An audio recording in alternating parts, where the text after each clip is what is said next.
Officer James Whitaker's smirk vanished as Governor Marcus Richardson stepped from the limousine. The same black man Whitaker had brutalized at a traffic stop 10 years ago now held his career in one hand and a termination letter in the other.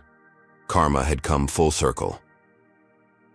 Before we dive deeper into this shocking story of justice served, let me know where you're watching from in the comments. If this story of accountability and redemption interests you, hit that like button and subscribe to stay updated with more powerful true stories. Now let's rewind 10 years to see how this incredible confrontation came to be.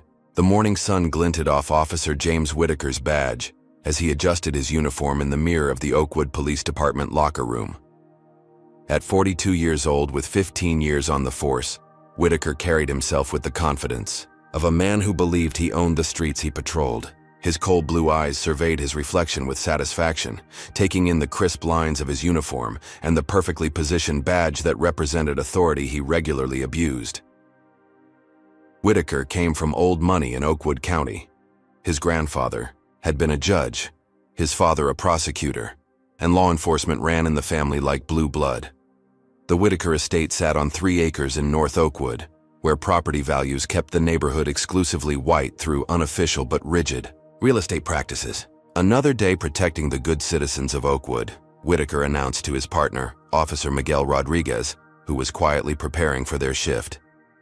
Rodriguez, a second-generation Mexican-American who had joined the force 5 years ago, gave a non-committal nod.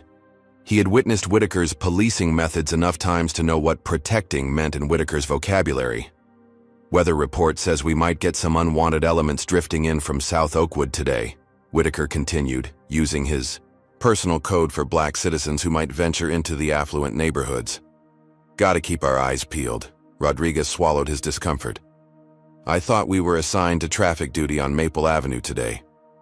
Exactly, Whitaker grinned, slapping his partner's shoulder.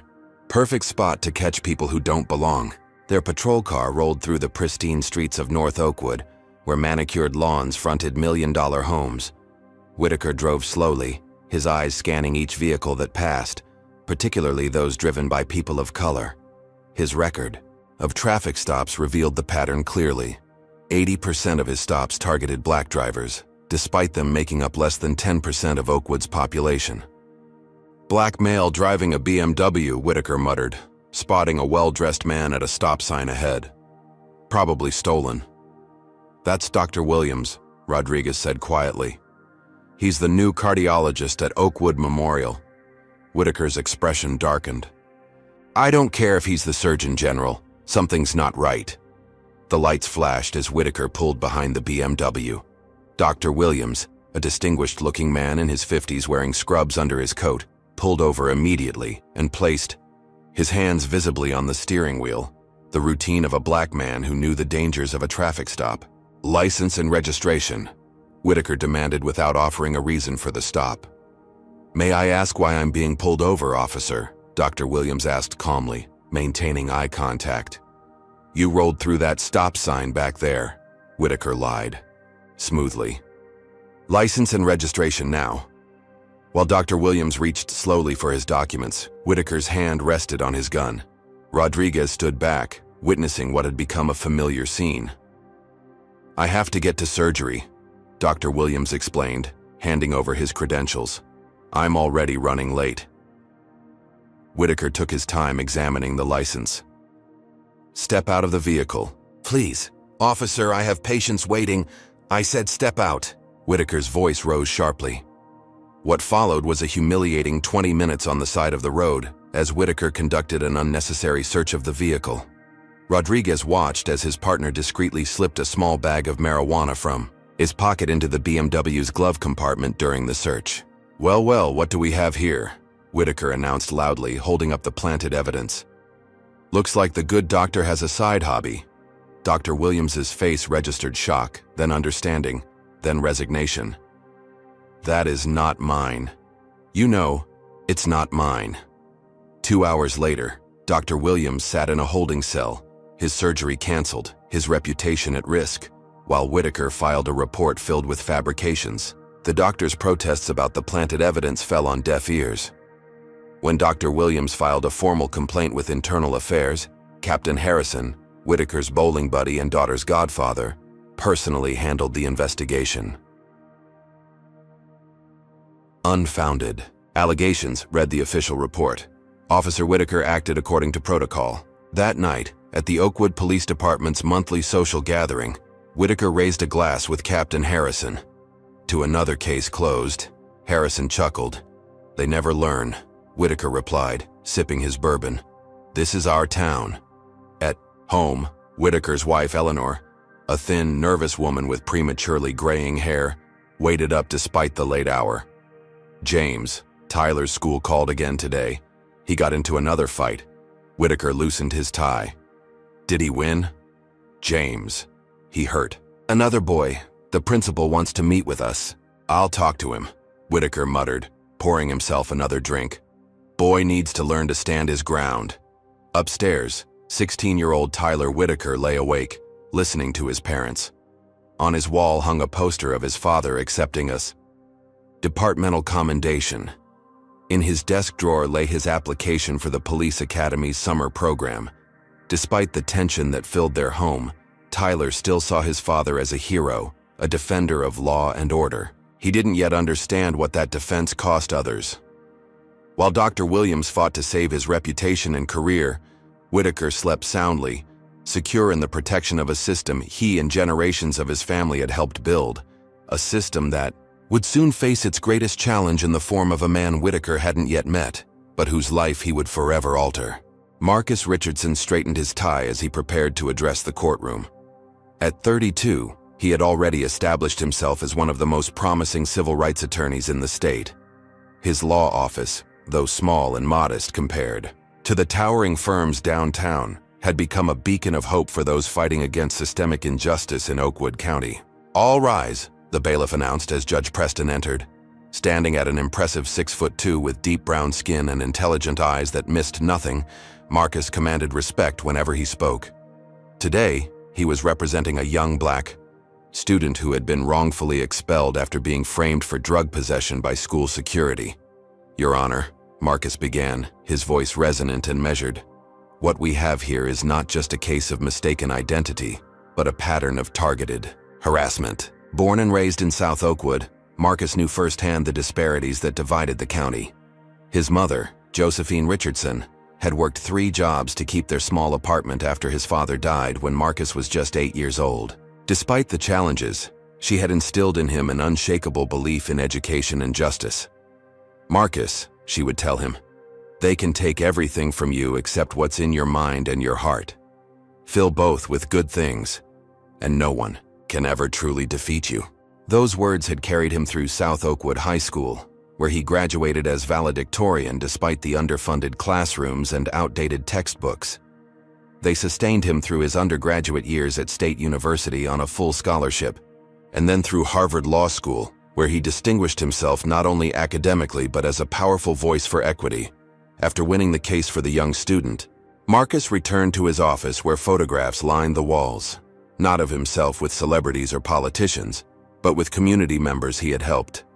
The elderly couple who kept their home after predatory lending practices, the young activists cleared of false charges after a peaceful protest, the small business owners who fought discriminatory zoning laws. Another win for the good guys, smiled Danielle Richardson, Marcus's wife and the office manager of their small practice. Her warm brown eyes and quiet strength had been Marcus's anchor through the challenges of building their practice. One case at a time, Marcus replied, kissing her cheek. How's Zora doing with her science project? Our daughter is determined to build the most complex volcano the 5th grade has ever seen, Danielle laughed. She gets that perfectionism from you. Their 10-year-old daughter, named after writer Zora Neale Hurston, was the center of their world.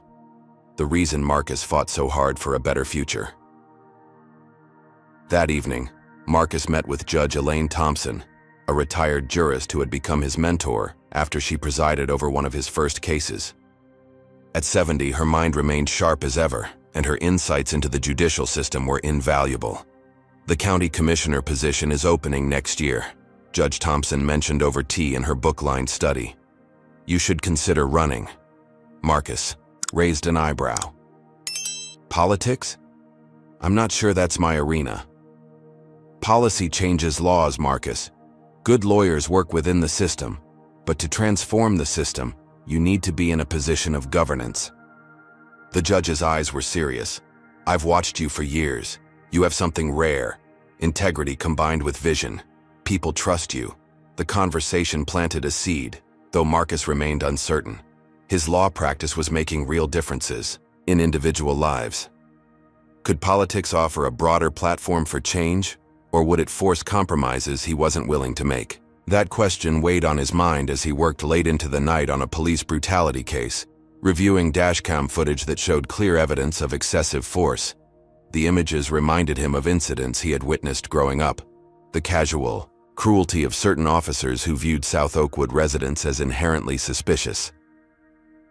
It was nearly midnight when Marcus finally packed his briefcase.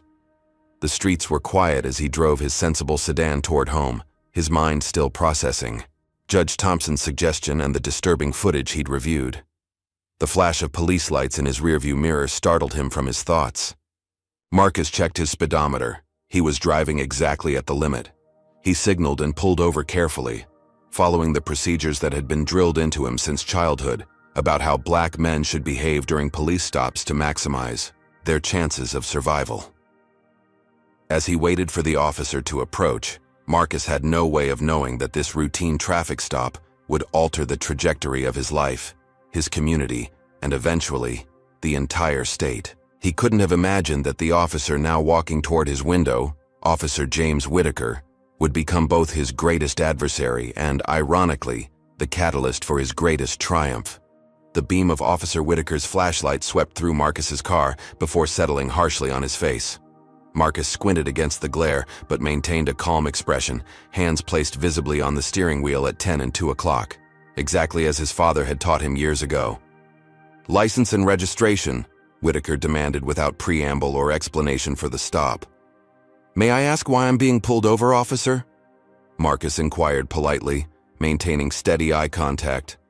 Whitaker's expression hardened. "You fit the description of a suspect we're looking for. License and registration.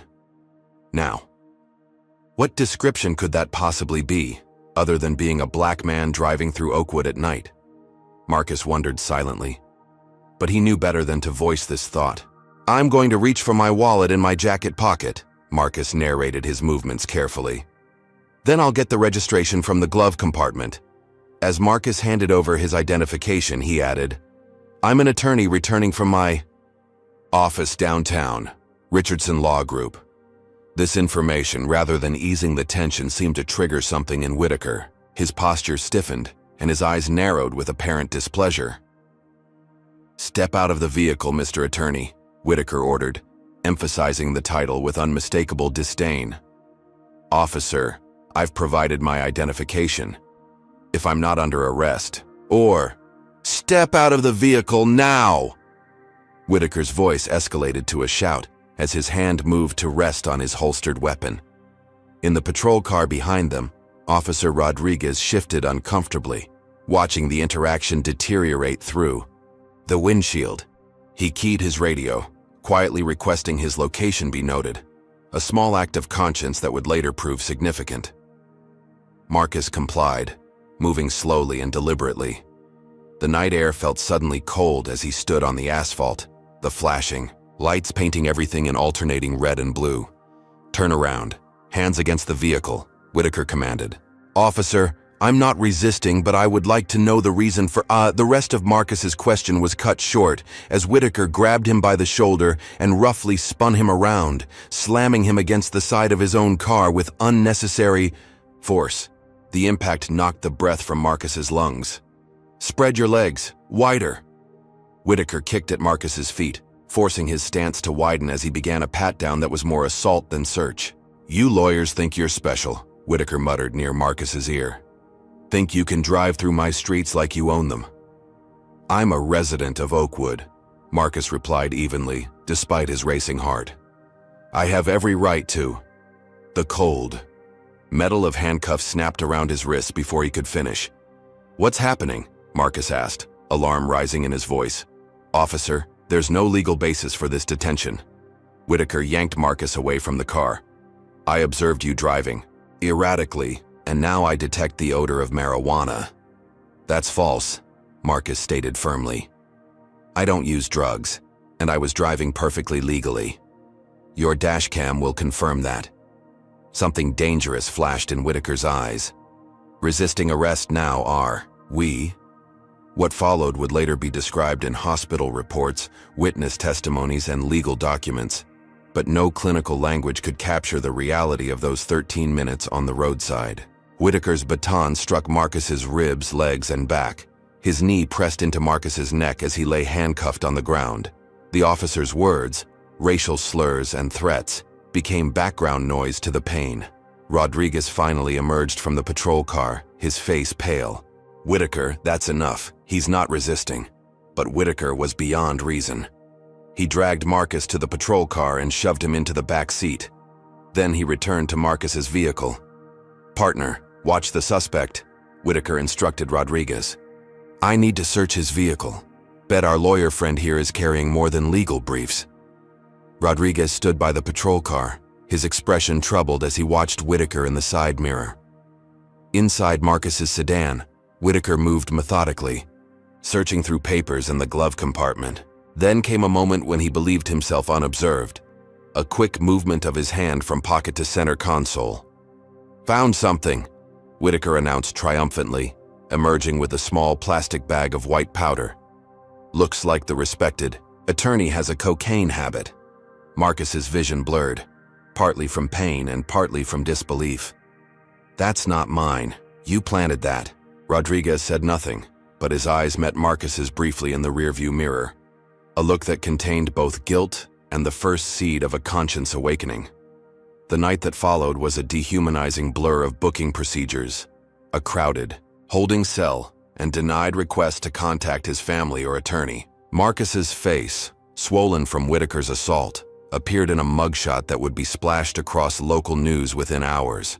The charge, possession of cocaine with intent to distribute, a felony that could end his legal career and destroy everything he had built. As dawn broke, Marcus sat alone in a cell, his body throbbing with pain, his mind racing. He had entered the criminal justice system countless times as an advocate for others. Now he was trapped within it as a victim, facing the full force of its potential for injustice. Have you ever witnessed or experienced an abuse of power that made you feel completely helpless? Comment number 1 if you believe police officers who plant evidence should face criminal charges themselves. Comment number 2 if you think police departments need stronger oversight to prevent these incidents. What would you do if you were in Marcus's position, knowing that the system was stacked against you from the start?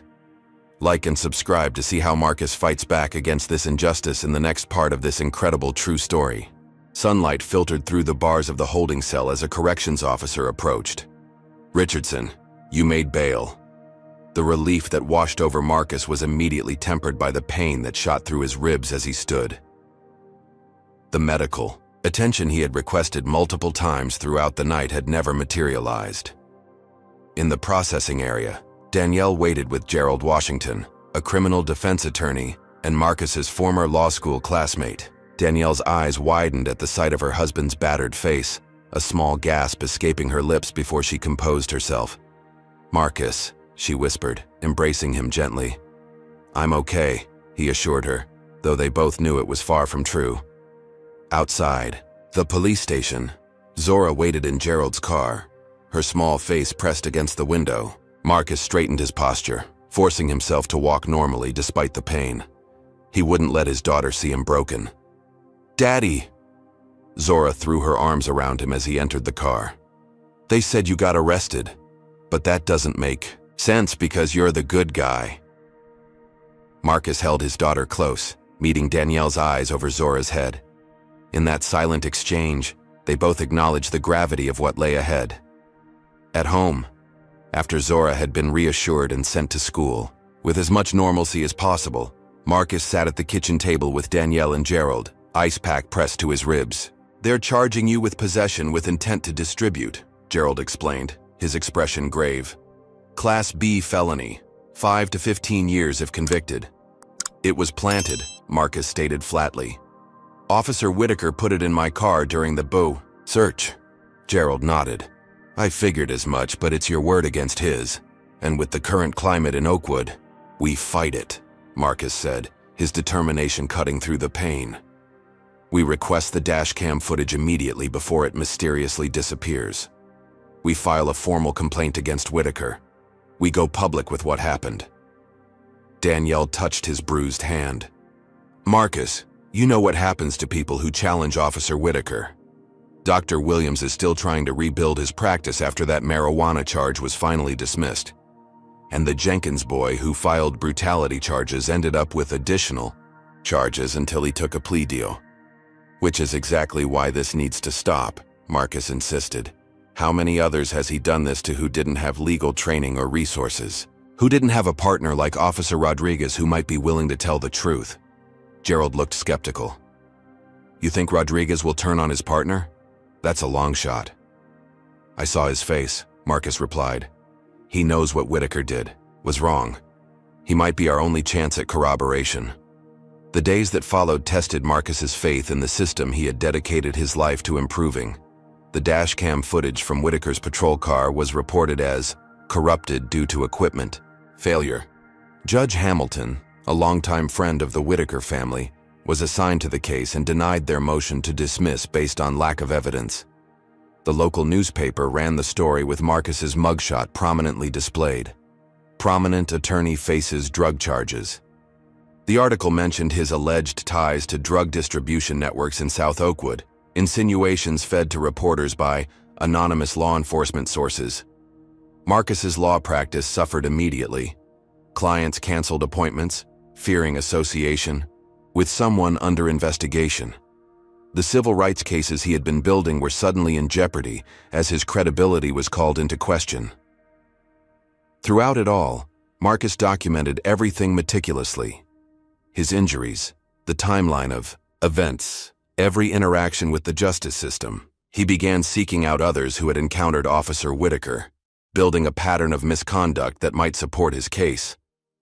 Lamar Johnson, a college student wrongfully arrested by Whitaker 2 years earlier, agreed to testify. Nobody believed me when I said he planted that gun, Lamar told Marcus during their meeting.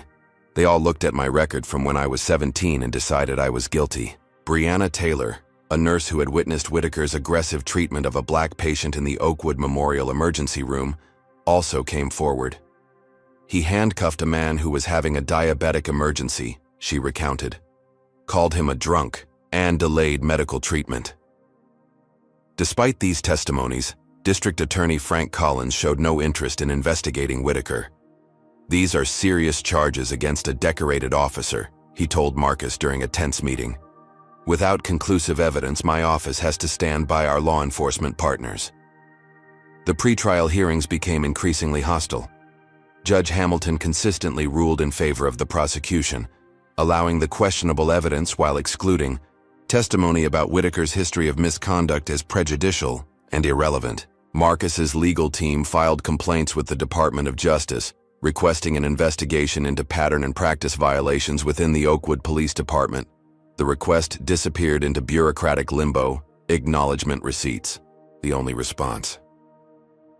As the pressure mounted, Whitaker's behavior on patrol became increasingly erratic.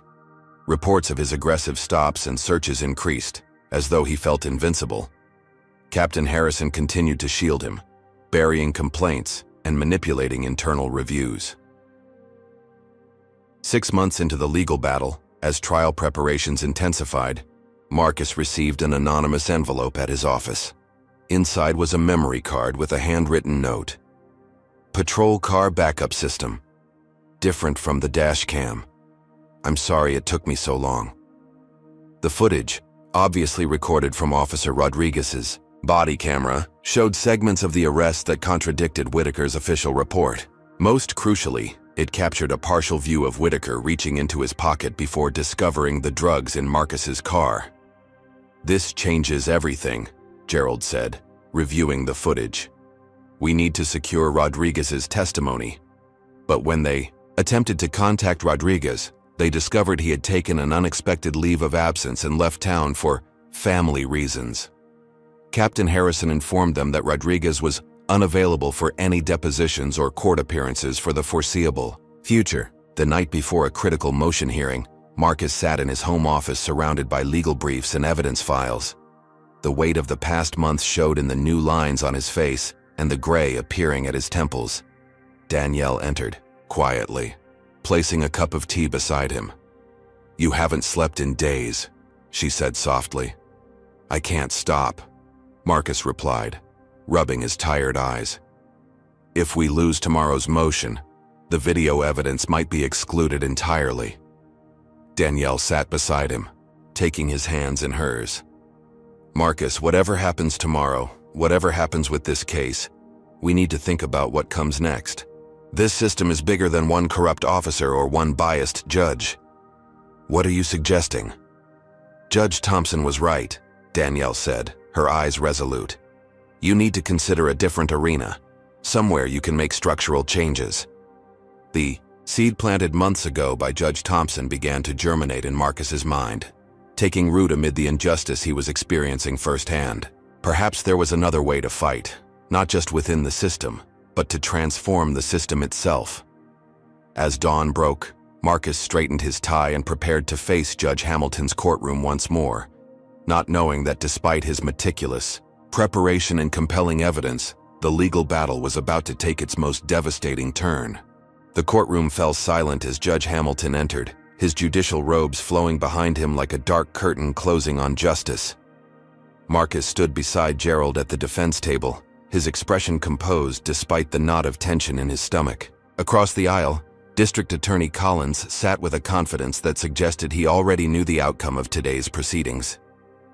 "Be seated," Judge Hamilton instructed, adjusting his glasses as he reviewed the documents before him. His gaze, when it finally lifted to address the courtroom, avoided Marcus entirely. "This court has reviewed the defense's motion to admit the video evidence allegedly showing Officer Whitaker's actions during the search of the defendant's vehicle. After careful consideration, I find this evidence inadmissible." A murmur rippled through the courtroom. Gerald immediately rose to his feet. "Your Honor, with all due respect, this footage directly contradicts Officer Whitaker's sworn testimony." "It shows, counsel," Judge Hamilton interrupted sharply. "The footage in question was obtained illegally, without proper chain of custody, and from an anonymous source.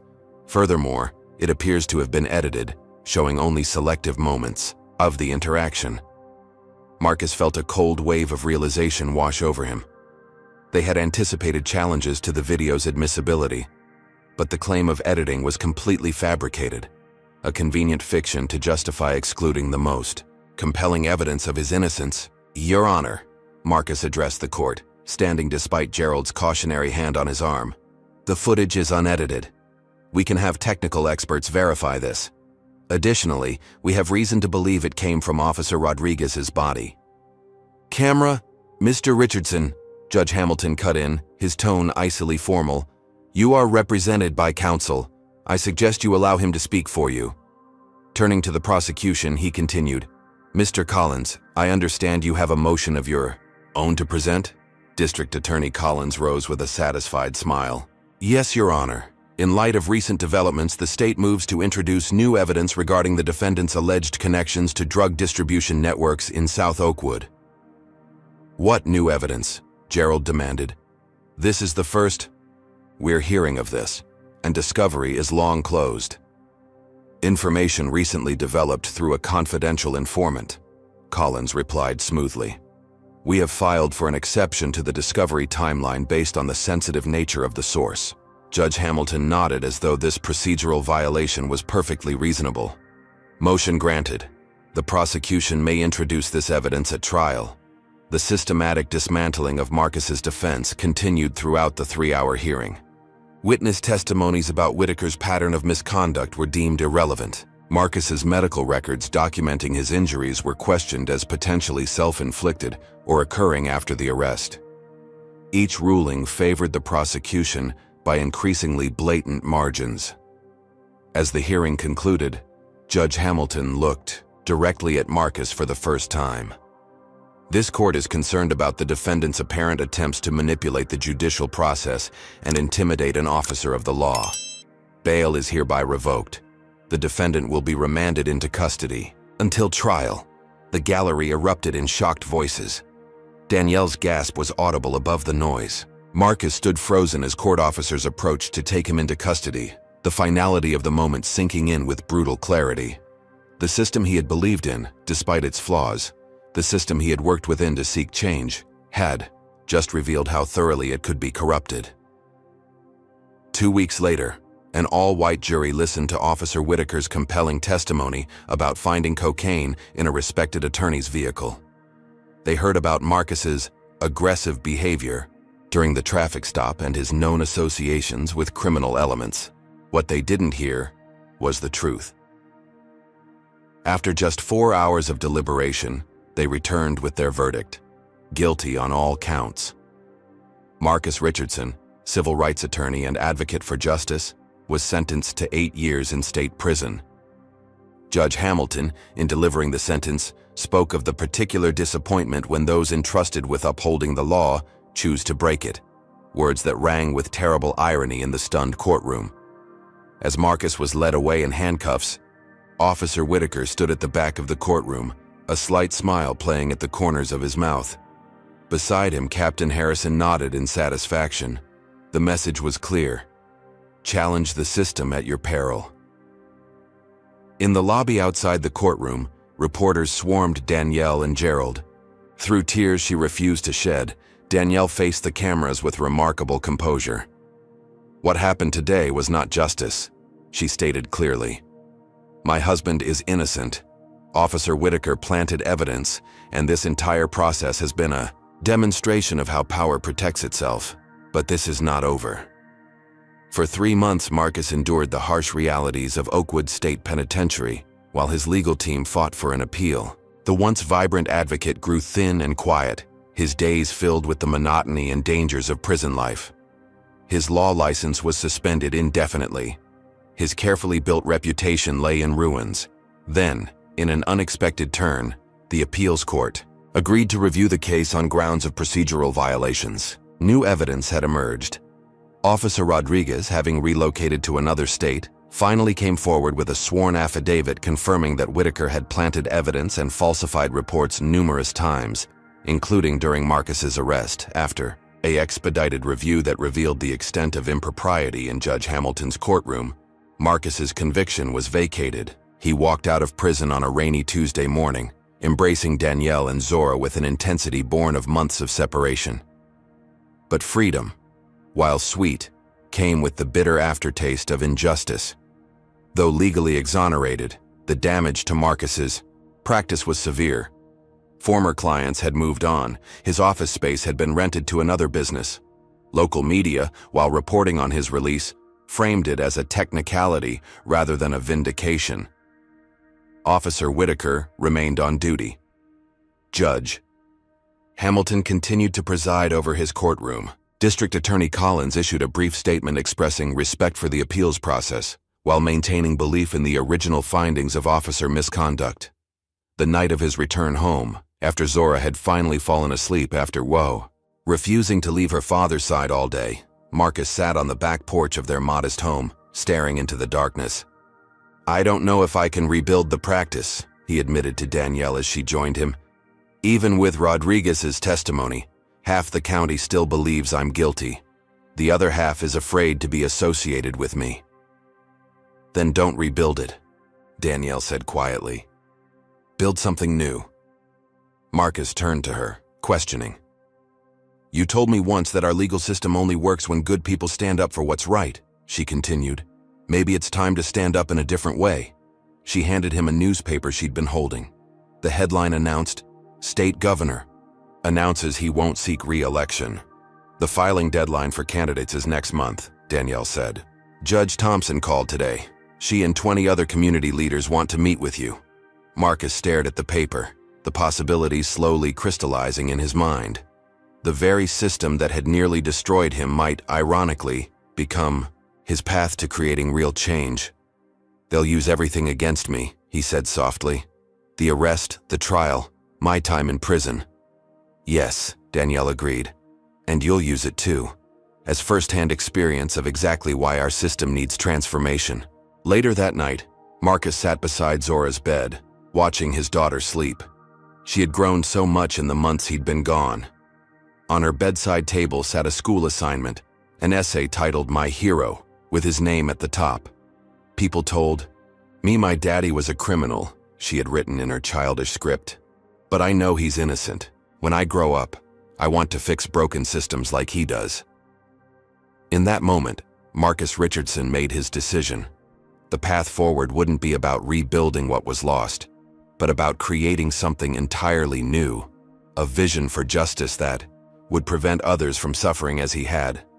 Officer Whitaker's dismissive words from months ago echoed in his mind. No one will elect a criminal. The statement, meant to wound, now fueled his resolve. It was time to prove just how wrong Whitaker had been, not just for himself, but for everyone who had ever been crushed by a system designed to protect power rather than serve justice. Richardson for governor signs sprouted like determined wildflowers across South Oakwood, their blue and gold colors standing out against the weathered storefronts and community centers. 6 months into his campaign, Marcus stood before a crowd, gathered in the community park where he had played as a child, his voice carrying across the assembled faces with powerful conviction. I'm not running despite what happened to me, he told them, his deep voice resonating without the need for theatrics. I'm running because of it. Because when systems fail this dramatically, we don't just need reform, we need transformation. The crowd erupted in applause, many holding signs reading "Justice for All" and "Time for Change." What had begun as a long-shot campaign had evolved into a movement that was reshaping the political landscape of the entire state. Marcus's strategy had been unconventional from the start. Rather than downplaying his arrest and imprisonment, he had made it central to his platform, irrefutable evidence of the broken systems he sought to fix. His campaign headquarters operated from a converted warehouse in South Oakwood, deliberately established in an area most politicians avoided. Traditional politics says start in the wealthy districts where donors live, campaign manager Lisa Chen explained to a reporter touring their operation. Marcus insisted we build our base in the communities most harmed by current policies. The approach was working. Marcus's authentic connection with underserved communities mobilized voters who had long felt ignored by the political establishment. His personal story resonated with anyone who had ever felt powerless against institutional forces, a much larger constituency than traditional politicians realized. When I was wrongfully imprisoned, Marcus would say at community forums, I met men who had been locked up for years over minor offenses because they couldn't afford bail. I met teenagers tried as adults for mistakes that wealthy kids would get counseling for. I saw firsthand how our current system perpetuates inequality rather than addressing it. These direct appeals, combined with specific policy proposals for reform, began attracting attention beyond South Oakwood. Suburban voters, particularly women and younger professionals, responded to his message of fairness and accountability. Even in North Oakwood, where residents had initially dismissed his candidacy, lawn signs supporting Richardson began appearing with increasing frequency. Behind the scenes, an unexpected ally emerged. Officer Miguel Rodriguez, having returned to the state after providing his affidavit in Marcus's appeal, made contact through an intermediary. I can't publicly endorse you, he explained during a private meeting at a coffee shop 2 counties away. But I can provide information about what's happening inside the department. Whitaker isn't the only problem. Rodriguez detailed systematic abuses, quotas for arrests in minority neighborhoods, evidence tampering in multiple cases, an internal reward system that incentivized aggressive policing in certain communities while ignoring white-collar crime in others. Most significantly, he revealed that Captain Harrison maintained unofficial files on problem individuals, community members who had complained or challenged police actions, who were subsequently targeted for heightened scrutiny. Your name was in those files long before Whitaker pulled you over, Rodriguez confessed. Your civil rights cases had put you on their radar. The stop wasn't random. This information, while shocking, provided valuable strategic insight. Marcus's campaign began filing targeted public records requests based on Rodriguez's information. uncovering patterns of misconduct that made headlines across the state. As Marcus's visibility increased, so did the opposition's efforts to discredit him. Police unions launched attack ads highlighting his arrest and conviction, conveniently omitting his exoneration. Anonymous flyers appeared in suburban neighborhoods warning that Richardson wants to let criminals roam free. Conservative media outlets ran segments questioning whether someone who had been in prison could be trusted with governance. The most vicious attacks came from within the Oakwood power structure itself. Captain Harrison held press conferences defending the department's record and dismissing Richardson's campaign as a vendetta by a disgruntled defendant. District Attorney Collins publicly suggested that despite the overturned conviction, where there's smoke, there's usually fire. Officer Whitaker became increasingly visible at public events, supporting the incumbent governor, standing prominently in uniform at press conferences about law and order. When questioned about his involvement in the Richardson case, he would reply with practiced regret. "It's unfortunate when our justice system gets manipulated by those who know how to work it." The incumbent governor, sensing the growing threat to his re-election, began adopting harsher rhetoric about crime and punishment, announcing new initiatives to support our police and crack down on drug offenders. The racial undertones of these messages were thinly veiled at best. Despite these challenges, Marcus's campaign continued gaining momentum. Endorsements arrived from civil rights organizations, religious leaders, teachers' unions, and eventually, several prominent business leaders concerned about the state's deteriorating reputation for fairness.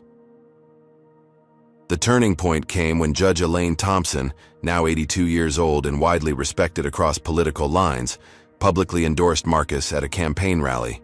"I have served in our courts for 45 years, she told the crowd, her voice frail but unwavering. "And I have never seen a candidate more qualified to lead our state toward true justice. Marcus Richardson doesn't just talk about principles, he has lived them, even when it cost him everything." Polls that had shown Marcus trailing by 15 points suddenly narrowed to within the margin of error. The incumbent governor's campaign, recognizing the shift, requested a televised debate, an event they had previously avoided. On debate night, the contrast between the candidates became starkly apparent to viewers across the state. While the incumbent relied on rehearsed talking points and vague promises, Marcus spoke directly about specific reforms: civilian oversight of police with real investigative power, elimination of cash bail for nonviolent offenses, investment in community-based alternatives to incarceration, and transparency requirements for all public institutions. "My opponent talks about being tough on crime," Marcus said during his closing statement. "I'm focused on being tough on the causes of crime, poverty, lack of opportunity, and systems that punish some communities while protecting others from consequences. True public safety comes from justice that works for everyone, not just those with money and power." The debate performance catapulted Marcus into a 5-point lead in the polls. As Election Day approached, his campaign's ground game intensified, with volunteers canvassing neighborhoods that had historically low turnout. Danielle led community forums across the state, while Zora, now 12 and remarkably poised, sometimes accompanied her father at family-friendly events. Officer Whitaker watched these developments with growing alarm. His confrontations with protesters at police union events became increasingly hostile. During one incident captured on cell phone video, he was heard muttering racial slurs at Richardson supporters. Though Captain Harrison quickly dismissed the video as doctored, the damage to public perception was significant. 2 weeks before the election, a group of former clients from Marcus's law practice organized a powerful event, Voices of Justice, featuring testimonials from dozens of individuals whose lives had been improved through his advocacy. Their stories of homes saved, rights restored, abuses confronted, provided a compelling counter-narrative to the attacks on his character. Election Day dawned with record turnout reported across the state. In South Oakwood, lines at polling stations stretched around blocks. Volunteers distributed water and snacks to waiting voters. Community organizations arranged transportation for elderly residents and those without cars. As polls closed and results began trickling in, Marcus and Danielle gathered with their team at campaign headquarters. Early returns showed expected strong performance in urban areas. But the real surprise came as suburban districts reported. Marcus was outperforming all projections in historically conservative areas. By midnight, with 90% of precincts reporting, the outcome was clear. Marcus Richardson had done what many thought impossible. Against the full opposition of entrenched power structures, despite a campaign of smears and misinformation, he had won the governor's race by nearly 8 percentage points. As Marcus took the stage at their victory celebration, the crowd's roar was deafening. Danielle and Zora stood beside him, their faces reflecting both joy and the awareness of challenges ahead. In the back of the hall, Officer Rodriguez watched silently, a small smile on his face. Tonight, we have proven that justice is not just an ideal. It is a force that can overcome even the most determined opposition, Marcus told the cheering crowd. Tomorrow, we begin the real work of building a state where no one is above the law and no one is beneath its protection. Have you ever felt that the system was stacked against someone, only to see them rise above it all? Comment number 1. If you believe experience with injustice makes someone a stronger advocate for change. Comment number 2. If you think our institutions need people who have seen their failures firsthand. This remarkable story continues to unfold, so like and subscribe to see what happens when Governor Richardson finally confronts the man who nearly destroyed his life. How would you use your power if you were in Marcus's position? Would you seek revenge or focus on reform? The Oakwood Police Department break room fell silent as the election results were announced on the wall-mounted television. Officer James Whitaker, who had arrived in civilian clothes despite being off-duty, stared at the screen in disbelief as Marcus Richardson's victory speech began. The beer can in his hand crumpled slightly under his tightening grip. "This has to be a joke," he muttered, his face flushing with anger. "A convicted criminal as governor?" Captain Harrison stood nearby, his expression grim. "Exonerated criminal, technically," he corrected, though his tone suggested the distinction meant little to him. "This is going to mean trouble for the department." Several officers shifted uncomfortably, exchanging glances. The department had fractured in recent months, with younger officers and those from diverse backgrounds increasingly distancing themselves from Whitaker's faction. Officer Rodriguez's testimony had created a clear dividing line, with many silently questioning practices they had previously accepted. "He'll be coming for us," Whitaker continued, his voice rising. "You know that's what this is about. Revenge. The governor doesn't have direct authority over municipal police," offered Sergeant Chen, a recent transfer who had maintained professional distance from departmental politics. "State police, yes, but wake up," Whitaker snapped. "He'll use every power he has. Funding cuts, state investigations, consent decrees. You think this is about reform? It's about settling scores." On the television, Marcus stood with Danielle and Zora, the family's dignity and composure a stark contrast to the narrative Whitaker had tried to create. The governor-elect was speaking about unity and transformation, but Whitaker heard only threats in every word. As the gathering dispersed, Captain Harrison pulled Whitaker aside. "Keep a low profile for now," he advised quietly. "No unnecessary stops. No controversial arrests. We need to wait and see which way the wind blows with this administration." Whitaker nodded curtly, but the rage simmering beneath his surface was evident. The carefully constructed system that had protected him throughout his career suddenly seemed vulnerable. The foundation of his power, immunity from consequences, was showing its first cracks. Across town, in the Richardson household, a different scene unfolded. After the public celebrations, Marcus had returned home with his family and closest advisors for a private moment of reflection before the whirlwind of transition began. "I still can't believe it," said Gerald Washington, who had defended Marcus during his trial and would now become the state's attorney general.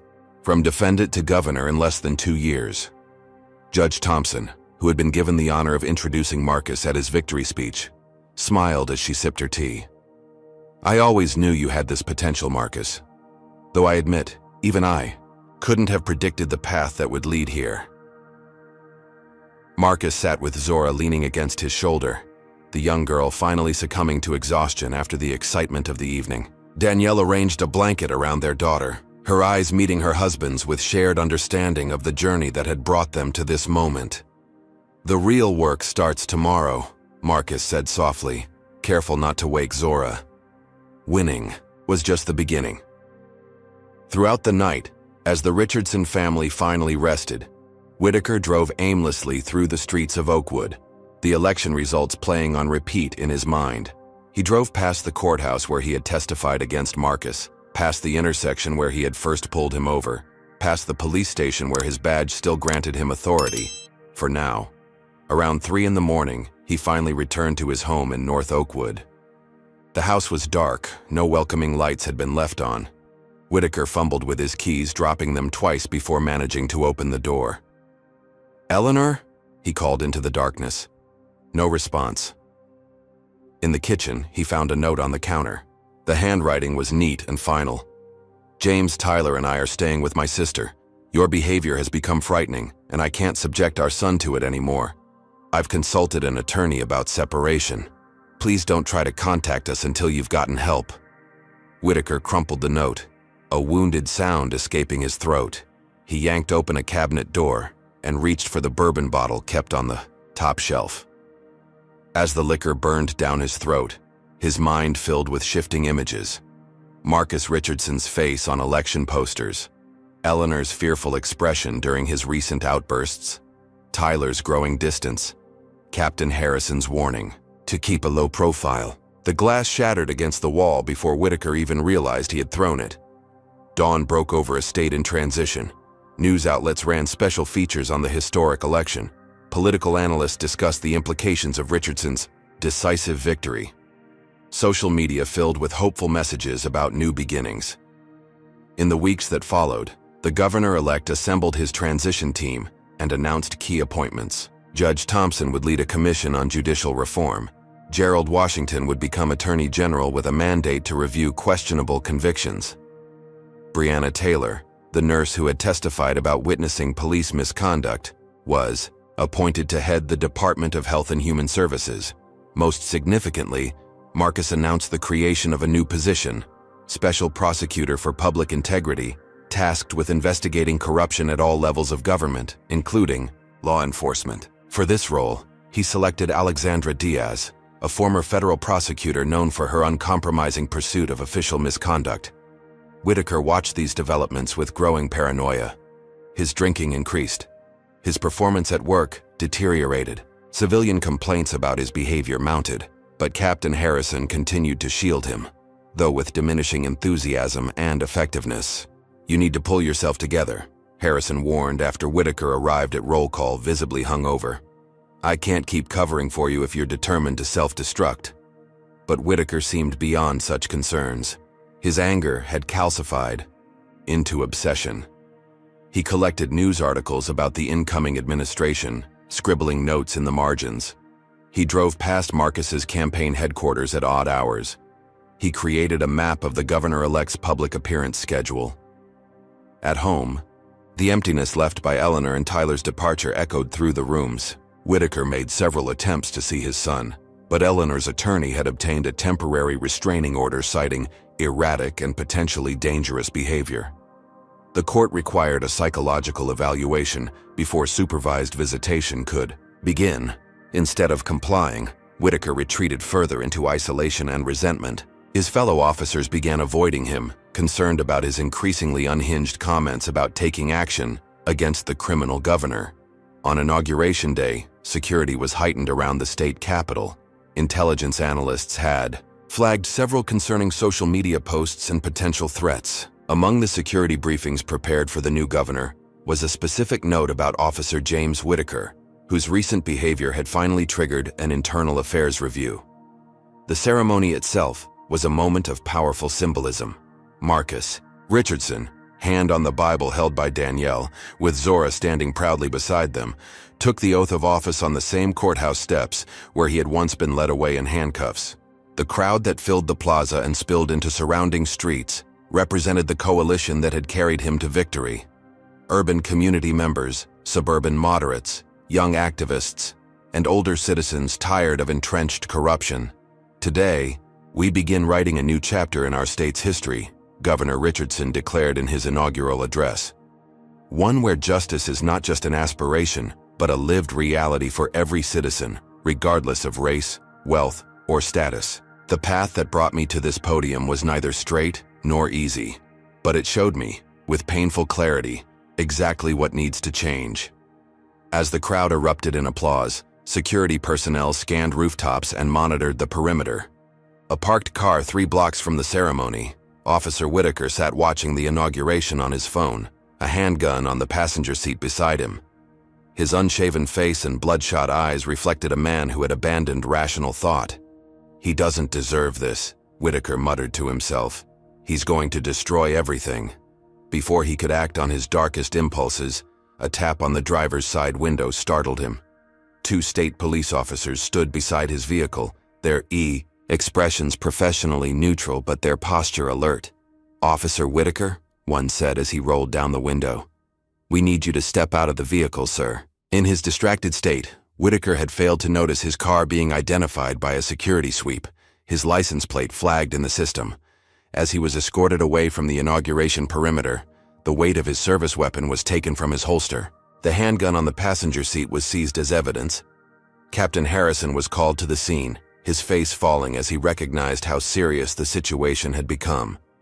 The captain who had protected Whitaker for years now stood helplessly as state authorities took jurisdiction over an officer deemed a security threat to the governor. As Whitaker was driven away for questioning, Governor Richardson continued his address, unaware of the specific threat that had been neutralized but fully conscious of the broader resistance his administration would face.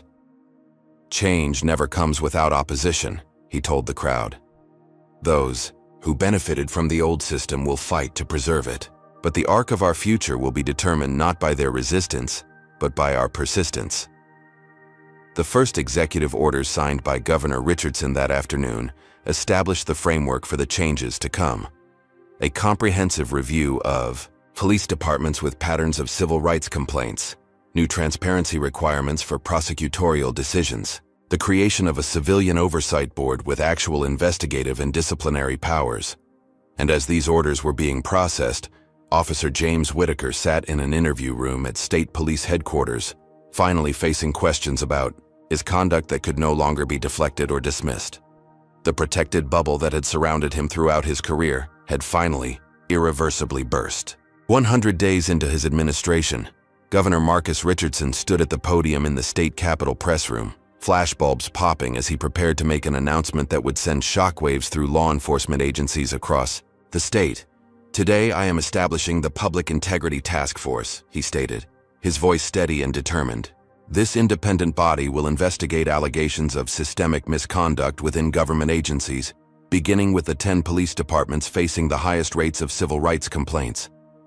Behind him stood Special Prosecutor Alexandra Diaz and a team of investigators selected for their expertise and unimpeachable records.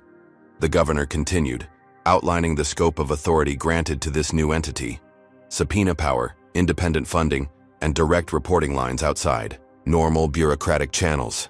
"No individual and no institution will be beyond scrutiny," Governor Richardson emphasized. "The public's trust has been broken too many times, and it can only be rebuilt through complete transparency and accountability." The Oakwood Police Department topped the list of agencies to be investigated. Captain Harrison, watching the press conference from his office, immediately began placing calls to political allies and police union representatives. But the landscape had shifted dramatically since the election. Former allies now hesitated to be publicly associated with departments under investigation. Within days, a team of state investigators arrived at Oakwood PD headquarters with warrants for personnel files, complaint records, and internal communications. The culture of secrecy that had protected officers like Whitaker for decades faced its first serious challenge. Officer Rodriguez, who had returned to limited duty after providing his affidavit, found himself in an unexpected position. Officially, recognized as a whistleblower entitled to state protection against retaliation, his decision to preserve evidence and eventually speak out, despite the professional risks, was cited by Governor Richardson as the kind of moral courage we need in our public servants. For James Whitaker, the walls were closing in from multiple directions. Following the Inauguration Day incident, He had been placed on administrative leave, pending psychological evaluation.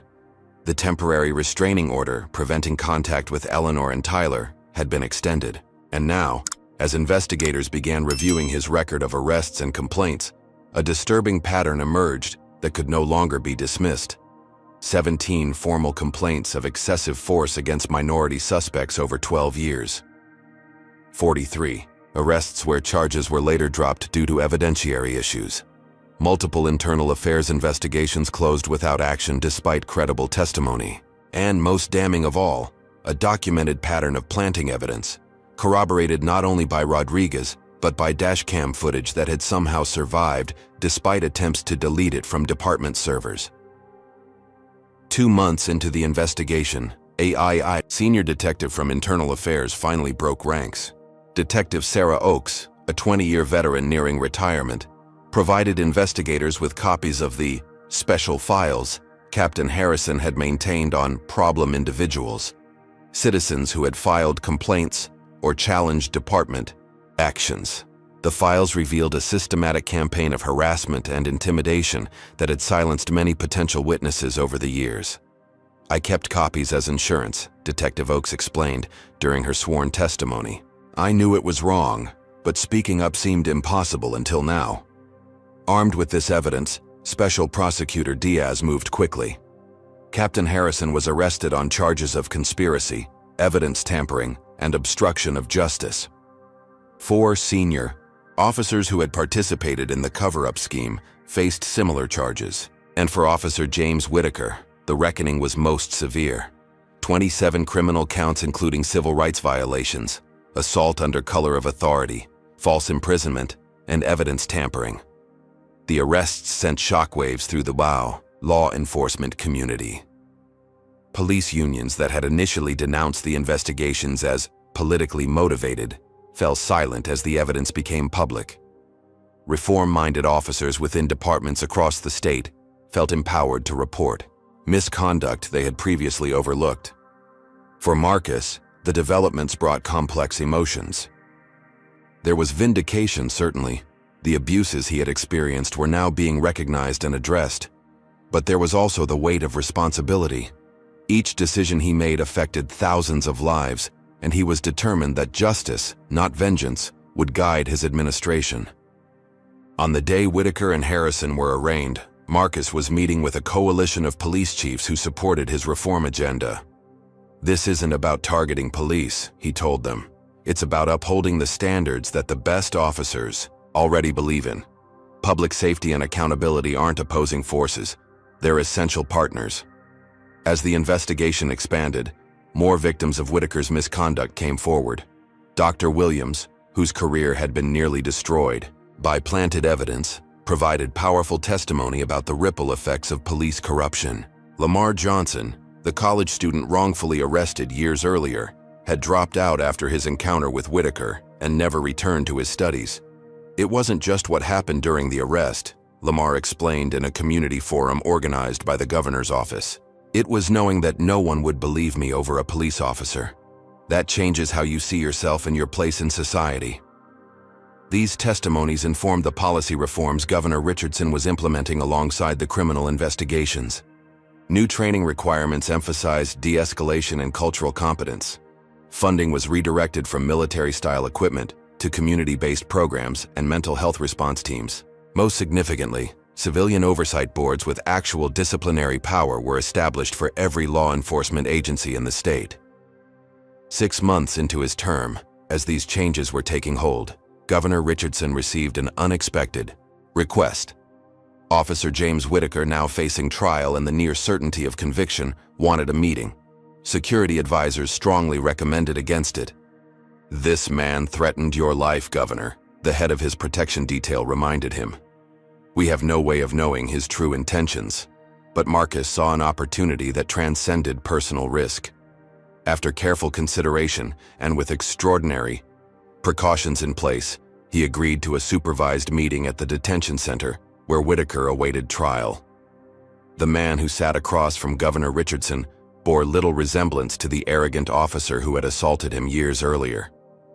Whitaker's appearance was haggard, his confidence shattered. The prison jumpsuit hung loosely on his frame, suggesting significant weight loss. "Thank you for seeing me," Whitaker began, his voice hoarse. "I didn't think you would." "Why did you want this meeting, Officer Whitaker?" Marcus asked directly, maintaining both his composure and the formal title despite everything that had transpired. Whitaker's eyes, once cold with contempt, now struggled to maintain contact. I don't know what I thought. Maybe that. I could explain myself. But there's no explanation that matters, is there?" "I didn't come for explanations," Marcus replied. "I came because transformation of systems begins with transformation of individuals, even those who have caused great harm." What followed was an extraordinary conversation, not about excuses or blame, but about the structures that allow abuse to flourish and the possibility of redemption even after serious wrongdoing. Whitaker spoke of his family's legacy of police work, the culture that rewarded aggression and defined success by arrest numbers. Marcus spoke of his vision for a justice system that prioritized restoration over retribution. "I wanted to hate you," Whitaker admitted near the end of their meeting. "It was easier than admitting what I'd become." "Hatred is always the easier path," Marcus responded. "Justice is harder. It requires us to see the humanity in everyone, even those who have denied our own." As Governor Richardson departed, Whitaker remained at the table, confronting for, perhaps the first time, the full reality of his actions and their consequences. The meeting had not been about forgiveness, some wounds were too deep for simple resolution, but about the possibility that even the most entrenched patterns could change. The following week, Whitaker entered a guilty plea to all charges, sparing his victims the trauma of testifying at trial. In a statement read to the court, he acknowledged the harm he had caused and accepted full responsibility, a small but significant step toward the accountability that Governor Richardson's administration was working to institutionalize. As news of the plea agreement spread, Officer Rodriguez received an unexpected visitor at his modest apartment. Tyler Whitaker, James's 17-year-old son, who had been following the investigation from afar.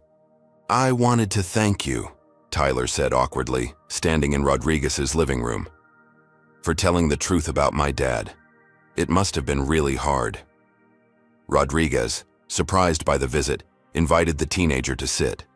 "It was hard," he acknowledged, "but not as hard as staying silent would have been in the end. I used to think I wanted to be just like him," Tyler confessed. "Now, I don't know what to think." Their conversation continued for over an hour, the veteran officer and the disillusioned son of his former partner finding unexpected common ground in their commitment to something better than what they had witnessed. When Tyler finally rose to leave, he asked a question that revealed his own path forward. "Do you think the Governor's Youth Advisory Board on Police Reform is still accepting applications?" As the first year of Governor Richardson's term approached its conclusion, the changes he had initiated began showing measurable results. Civilian complaints against police dropped by 30% across the state. Community satisfaction with law enforcement improved in districts that had implemented the new training and oversight protocols. Applications to police academies increased among candidates from diverse backgrounds. The transformation was neither perfect nor complete. Entrenched systems resist change, and progress often moves more slowly than hope demands. But in Oakwood, and communities like it across the state, citizens began experiencing something that had previously seemed impossible. A justice system that actually deserved the name. The courtroom fell silent as James Whitaker was led in, handcuffed and wearing an orange jumpsuit that seemed to drain what little color remained from his face. 2 years had passed since Governor Richardson's inauguration, and the criminal cases against corrupt Oakwood officers had finally reached their conclusion. Judge Elaine Thompson, called out of retirement specifically for this trial due to her unimpeachable reputation for fairness, sat on the bench. At 84, her body might have grown frail, but her mind remained sharp and her moral compass unwavering. The symmetry was lost on no one. The same judge who had encouraged Marcus Richardson to enter politics now presided over the case that represented the culmination of his journey. The evidence presented over the 3-week trial had been overwhelming. Prosecutors had meticulously documented dozens of cases where Whitaker had abused his authority, planted evidence, and falsified reports. Former Captain Harrison, already serving his own sentence after pleading guilty to lesser charges, had testified against his former protege in exchange for consideration in his sentencing.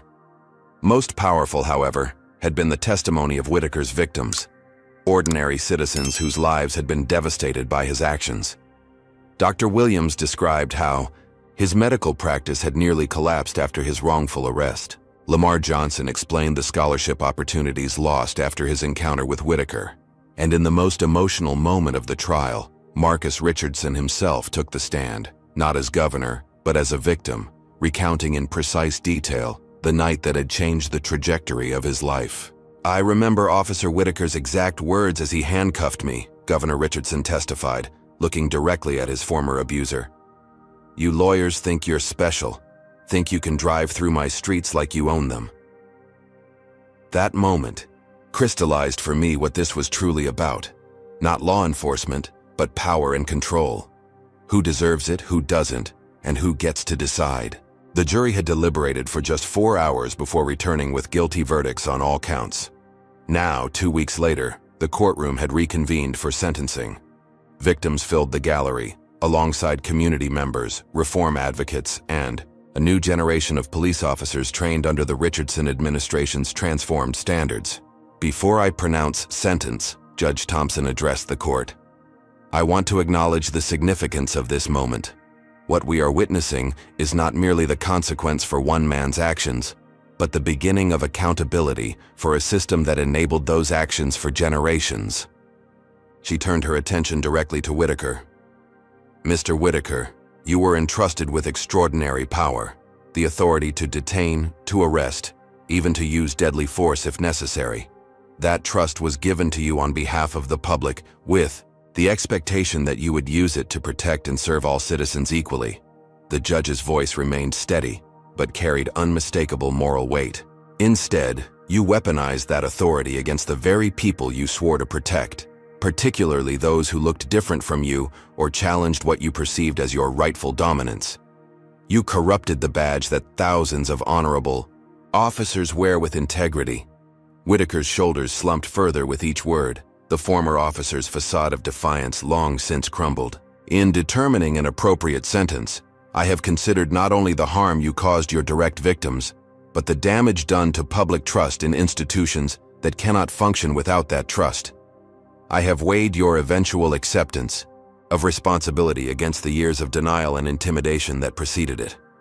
Judge Thompson paused, surveying the courtroom. "James Whitaker, this court sentences you to 18 years in state prison, with the possibility of parole after serving 12 years. A murmur ran through the courtroom. The sentence was substantial, reflecting the severity of the violations, yet not the maximum possible. It embodied the balance Governor Richardson had been working to achieve throughout his administration. Accountability without vengeance, consequences proportionate to actions. As Whitaker was led away, Dr. Williams turned to the elderly woman, seated beside him, Josephine Richardson, the governor's mother, who had lived long enough to see her son's vision for justice begin taking shape. "Is it enough?" he asked quietly. Josephine considered the question, wisdom etched in the lines of her face. "The sentence? Perhaps. But the real measure isn't years served. It's lives changed going forward." Outside the courthouse, Governor Richardson addressed the gathered press and citizens. He stood flanked by the diverse team that had helped implement his reforms. Special Prosecutor Diaz, Police Chief Deborah Williams, the first black woman to lead the Oakwood Police Department, community organizers, and legislators who had championed the structural changes now codified in state law. Today's sentencing closes one chapter. But our work continues, the governor stated. True justice isn't achieved in a single verdict or policy. It's built daily through thousands of interactions between citizens and public servants who respect the dignity of every person they encounter. 6 months after the sentencing, Marcus visited the state correctional facility where Whitaker was serving his term. Their third meeting since Whitaker's arrest was not publicized, not a photo opportunity or political statement, but a complex human interaction that defied simple categorization. The prison counselor tells me you've been leading discussion groups, Marcus noted, observing the subtle changes in the former officer.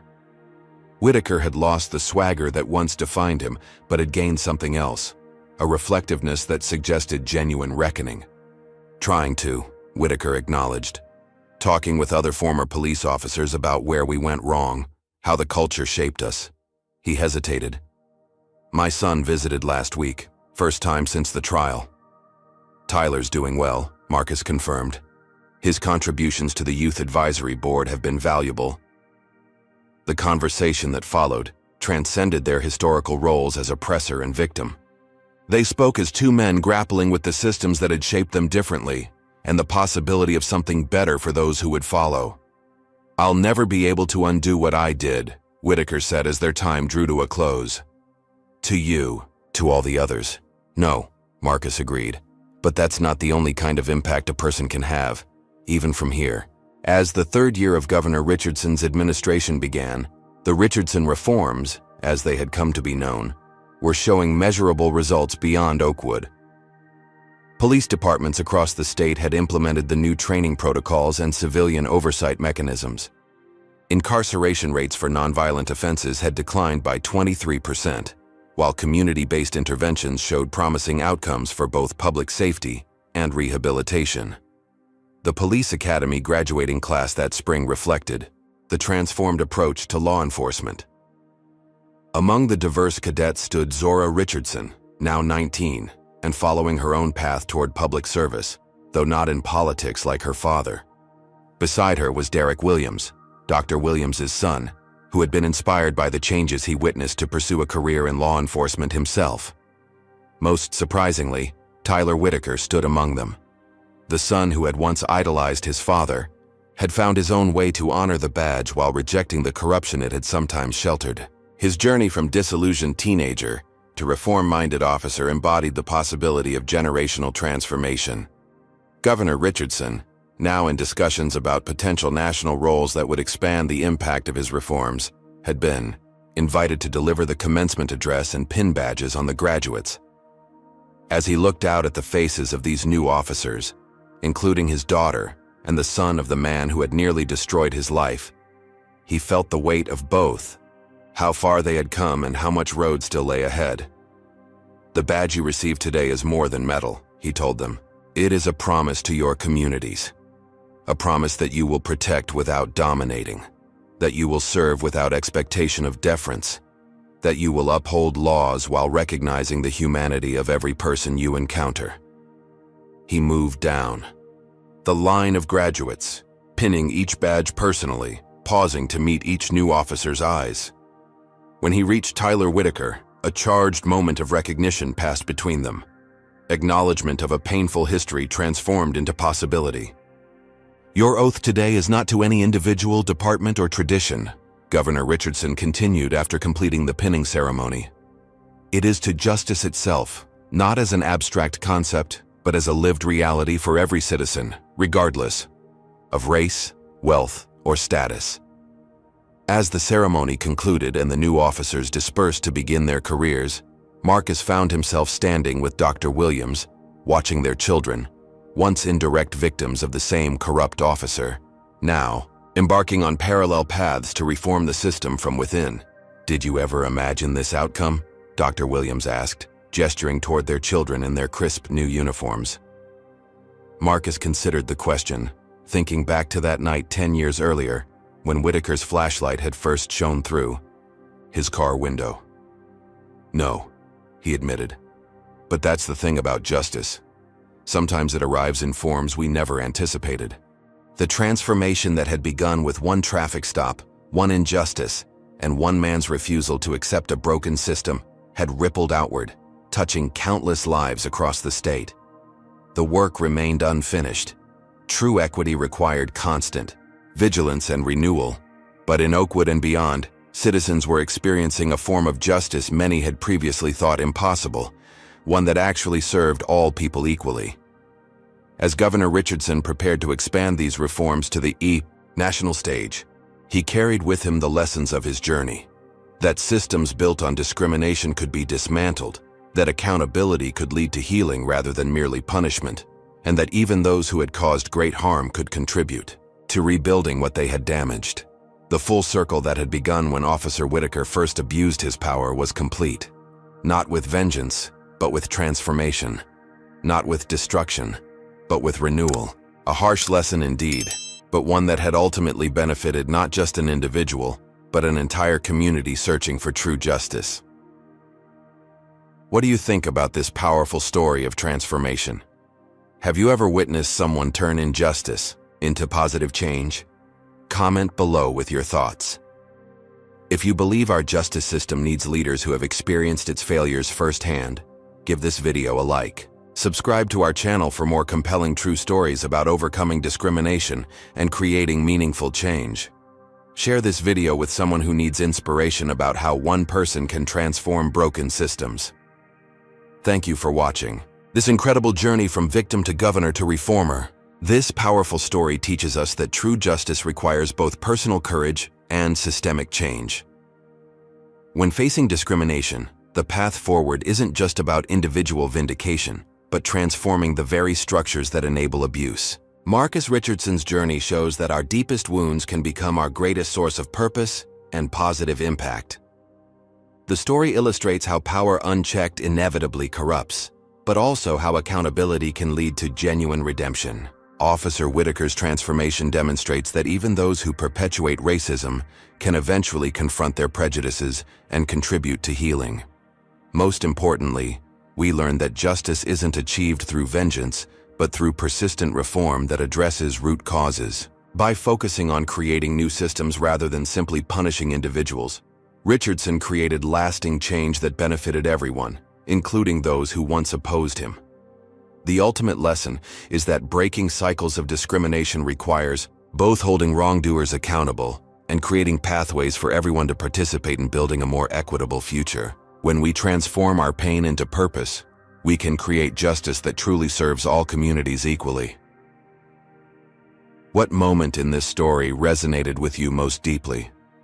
Was it Marcus's resilience in the face of injustice, Whitaker's eventual accountability, or the systemic reforms that changed an entire state? Share your thoughts in the comments below. If you believe in the power of transforming broken systems from within, hit that like button to support more stories of justice and redemption. Subscribe to our channel for more powerful narratives about overcoming racism and discrimination in America. These stories matter now more than ever, and your subscription helps us continue sharing them. Share this video with someone who needs inspiration about how one person's courage can create ripples of positive change throughout an entire community. Thank you for joining us on this journey through darkness into hope. Remember, true justice isn't just about what happens in courtrooms, it's about what we build together afterward.